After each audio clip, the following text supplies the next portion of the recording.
You're listening to Health Coach Conversations, a podcast where our conversations help health coaches all around the world to level up our businesses and to get more clients. Dan Cumberland is on a mission to help self-funded entrepreneurs avoid burnout. Having hit the bottom before, he's passionate about helping entrepreneurs get the insights they need to recalibrate their work-life balance so they have energy and motivation to keep going. He's a 3 times SaaS founder, serial entrepreneur, host of the Meaning Movement podcast, and product strategist with the Venture Studio 923 company.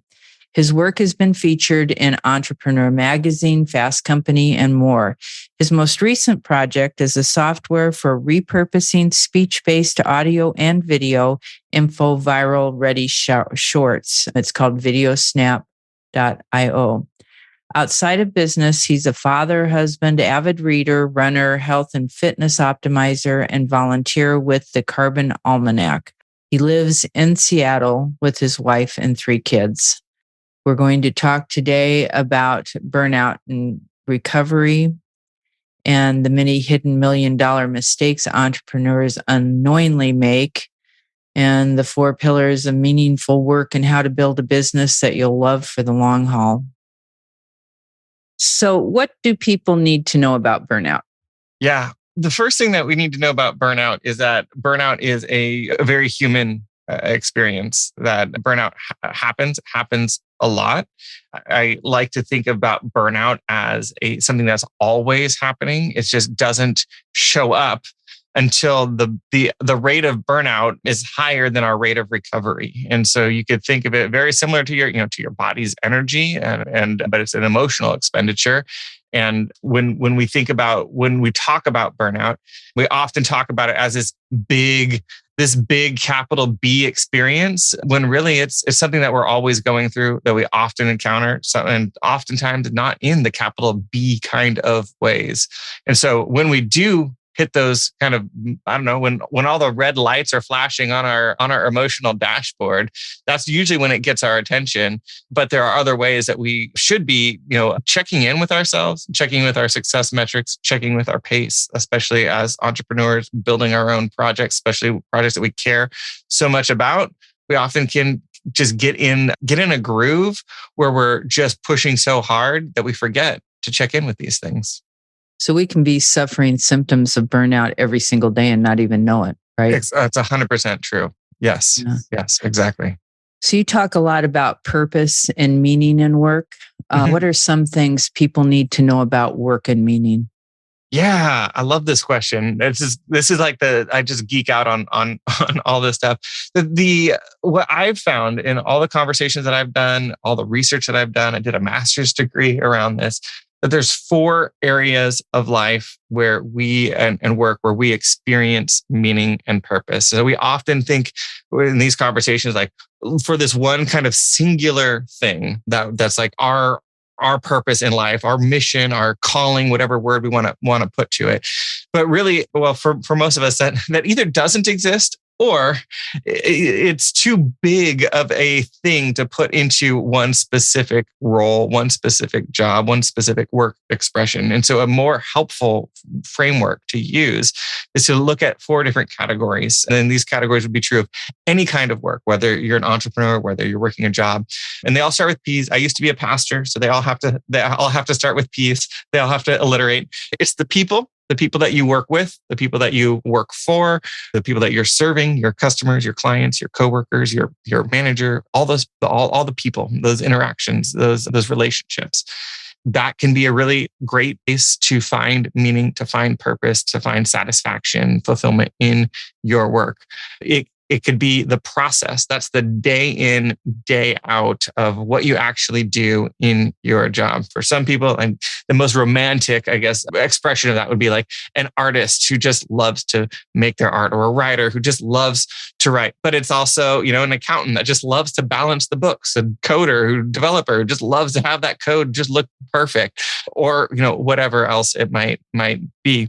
So the people, the process, the product, and this is, the word product might make more sense to people who are in product related roles, but it's the end result of the work that you do. So it's the impact that your organization is having on the world. Maybe your corner of your organization is having on the larger organization, but being a part of something that feels meaningful and feels important. That's another area. And then finally, it's the payoff or the profit, whichever word you want to put there. And that's just paying the bills, but it's more than just money. It's lifestyle. It's, the life that work allows you to live. And the ideal, the perfect job, the perfect work expression, the perfect work endeavor would have high marks on all four of those categories. And if you were doing that, you would feel like you are living the dream, doing your best work. But the reality of life is that the ideal isn't always possible. And if it is, it's very incremental changes that you need to make to get there. And so some of the invitation here is to think about what you're doing right now and how, of those four categories, the people, the process, the product, and the profit or the payoff, like what of those is working really well for you and what of those is not working? And how can you lean into those? And oftentimes people come to me saying, I need a different job. I don't like what I'm doing. I need to, 180 degree, change in career paths or in what they're pursuing.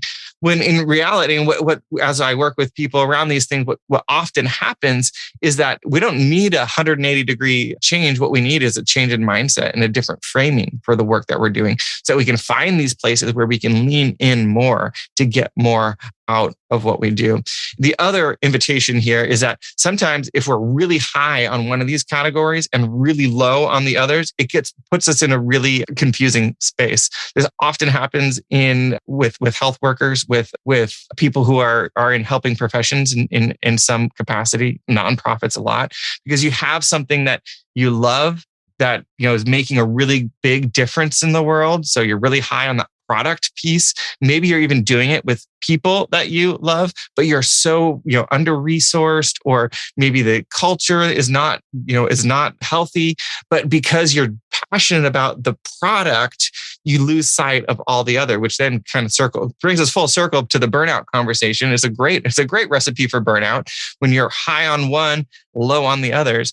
And so it's another framing to think about. Maybe this is why what you're doing right now might not be working, because you're hitting high marks on one area and you're very, very low, maybe even negative, right? On those other areas. And so to use that as a guide and a framework to evaluate where you are now, what changes you might want to consider making, and then also what could be next for you. I'm glad that you had those four categories. One of the problems that we have in our industry is that a lot of people feel that they can't be altruistic and profitable at the same time. Yes. And sometimes you have to be both to be effective. Yeah, right. Absolutely. Absolutely. I feel like, like I already said, I was a pastor, started my career in ministry. And so that's been a big growth area for me, is like, I love to help people, but I can't just help people and not take care of myself, take care of my family. And so really, like at the end of the day, you have to be profitable. You have to be, finding ways to get paid to help people in order to make that personally sustainable for you. Otherwise, you're going to burn out. Right. So what are the hidden $1 million mistakes that entrepreneurs make? Yes. Oh, good question. It's all the things that we're already talking about, but kind of in their worst form. It is the cost of fallout of relationships, of divorce, of quitting too early because you didn't have the stamina, because you burned yourself out too much. It's the opportunity cost where you have given too much to something that ends up taking you down a path that you don't and ultimately want to go down, all because we're not measuring our success metrics in a more holistic way. So we often think of the result of entrepreneurship and success in entrepreneurship in financial terms, to have a certain income threshold or have a business that's a certain size or whatever it might be. But I'm really passionate about inviting entrepreneurs to zoom out and look at the alignment between what they're building and what their personal goals are. Because the most expensive mistakes we make as entrepreneurs are usually not the business mistakes, but the mistakes that we make in building our business and the impact that they have on us personally, relationally, spiritually, and health, fitness, all of those things, all the things that we sacrifice to achieve this business outcome. And so to prevent those $1 million mistakes, what you need to do is think about how you define success and get really granular about that. What are the areas of life that are important to you, like family, faith, fitness? So now I'm all starting with F's, right? I don't have all words that start with F's in this category, but go think about your relationships, your community, all of those things. Choose the categories that are most important for you. Define what success looks like for you in those categories, which is hard to put in numbers. And that's some of why I think the allure of financial success can be like the main target, because it's so easy to say when we're winning or losing. But as much as possible, give some quantifiable outcomes to those areas and define success for yourself as you're building your business, as you're on your entrepreneurial path with those metrics in mind. So it's no longer just about how big is your business, how successful are you as a business owner and in those financial ways, but also how successful are you as a parent, as a partner, as a friend? How is your health? How is your fitness? And look at your life more holistically, because those are the ways that over time, and this is where it adds up. Right? Like it's easy for folks that are in their early career to just grind and hustle it out. But the cost, that burn rate, will catch up with you if you're not intentional about your recovery, you're not intentional about balance and about investing in yourself and in these other areas of life outside of just your business. So really what you're talking about is creating a business plan based on your values, right? Yeah, that's a really great way to frame it. Absolutely, and it's more than just a business plan, right? It's a business plan and life plan, right? Combined. Mm-hmm. Yeah. And then how important is it to go back over that, like on a regular basis? Yeah. Should you go over it semi-annually or yearly or what? I at least quarterly, because the reason being is you lose sight of your goals if they're not in front of you. And so I advocate for people to have their dashboard, whatever that looks like, whether it's their goals that they write down in their journal every day or every week, or they have it written out on a Post-it note on their screen and on their computer or wherever it might be. Because if you just say, here's my goals, here's my metrics, and then you forget about them, they're not going to do you any good. And so to revisit them, one, for the self just analysis and just say, okay, how am I doing with these things? And then two, to evaluate whether or not they still fit, because these things change, we change, and our goals should change with us. And so we should always be reevaluating, reassessing our goals. The goal is not necessarily the outcome. It's also a really important piece of this. The goal is not the destination, but it's the target that dictates how we pursue the next steps of our journey. And so it's more of a direction on a compass than it is a point on a map. What questions should our listeners be asking to understand in their at risk of burnout? Yeah. If they're at risk of burnout, a couple of the most important questions, I think, are: if you had to live the last 90 days on repeat, how happy would you be? And I think that question pretty quickly, usually people have a pretty strong reaction one way or the other.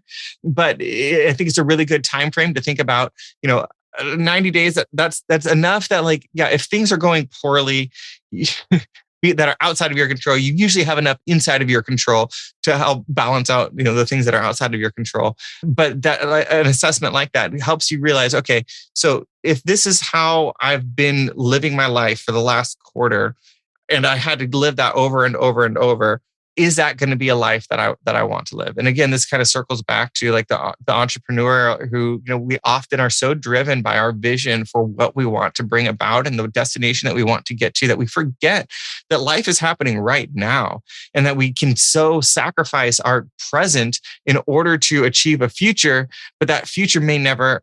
And so we need to be dictating our, choosing how we live in our present based on a different outcome, which needs to be evaluated on a more regular basis.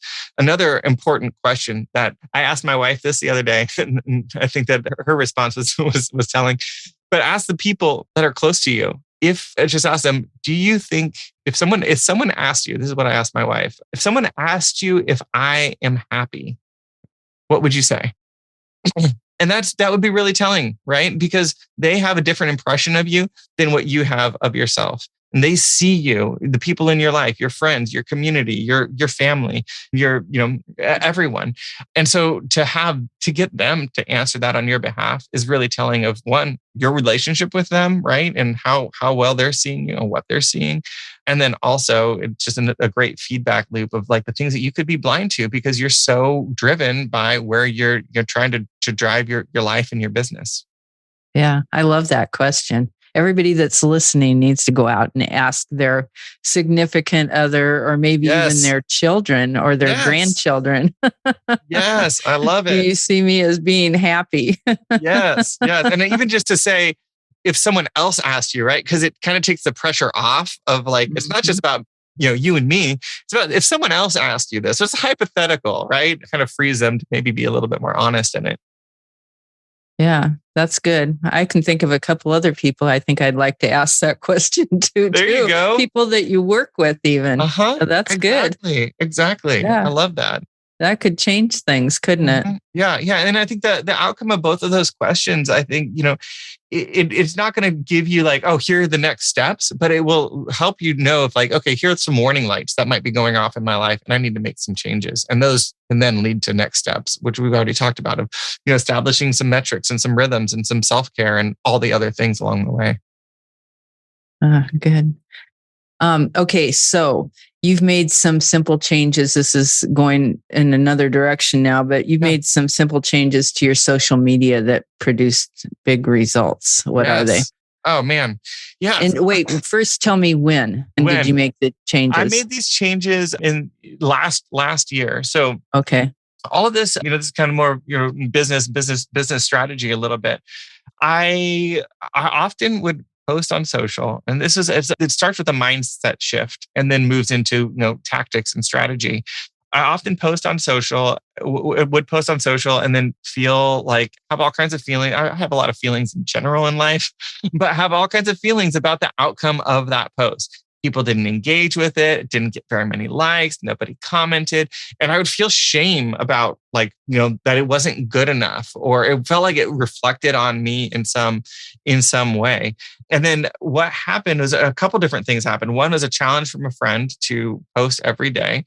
And then another was I got really serious about repurposing the content that I was already creating to increase, what if the hypothesis was, what if I worried less about the outcome and more about the action? So less about the lag measure, but more about the lead measure of just posting and just getting stuff out there. Because I knew I was creating a lot of content, I have a podcast, the Meaning Movement podcast, that I talk about all these things, creating a lot of content that wasn't getting seen and heard. So I started repurposing that content and then posting it on social every day.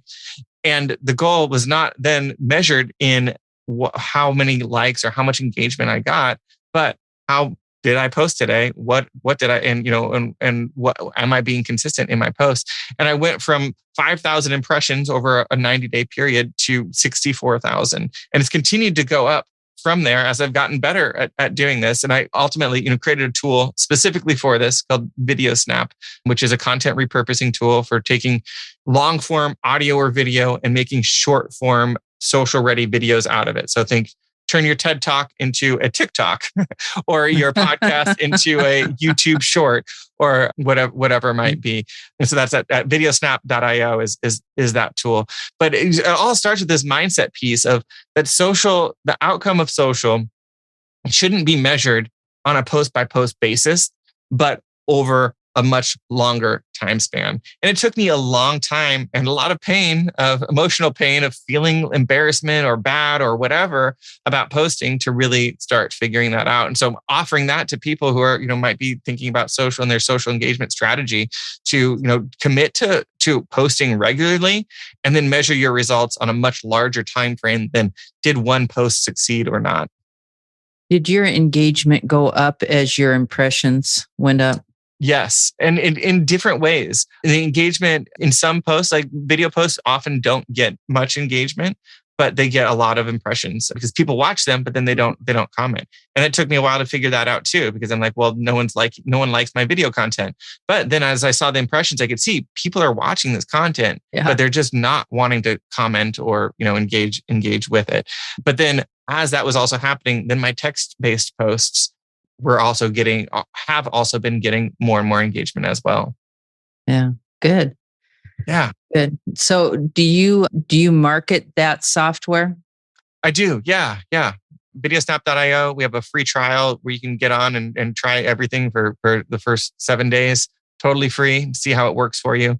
But for anyone who's creating content, doing podcast interviews like this, or webinars or trainings, or if you just want an easier way to create short form video, you can just record something and then pop it in the software and then make it look really nice and polished in just a few clicks.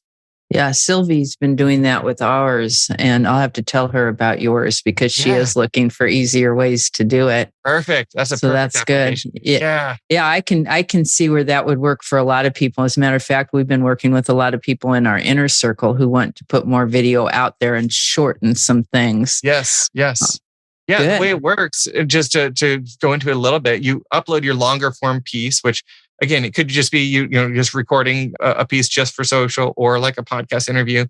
The software transcribes the whole thing, and then you just select the text that you want to make into a short, and then click a button. It grabs that section from the source file, the audio or video, and then it breaks it into moments and sources B-roll to go behind it and puts text over it. So the result of that, if you upload a video podcast, like an interview like this, the first thing people would see is the person talking. Then, like, say I'm talking about going skiing or something, right?